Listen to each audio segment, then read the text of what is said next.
halihazırda 230 kişinin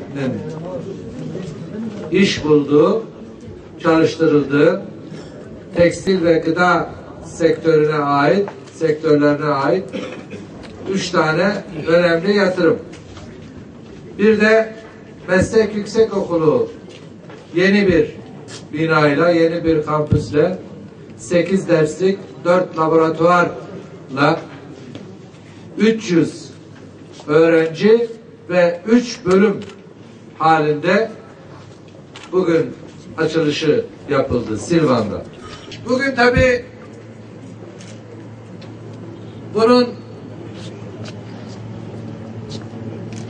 insanlarımıza huzur ve refah getirecek şekilde bu barışın tesisi hepimizin çabası, gayreti olmalı.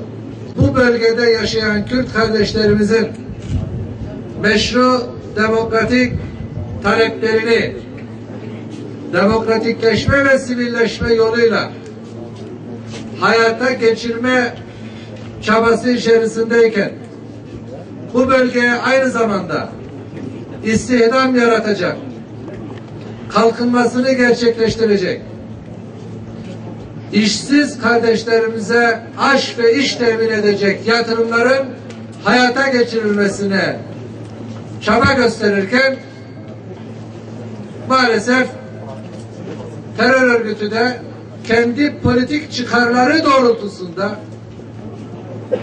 bu bölgede bütün bu hizmetlerin altına mayın koymakta, bombalı saldırılar yapmaktadır.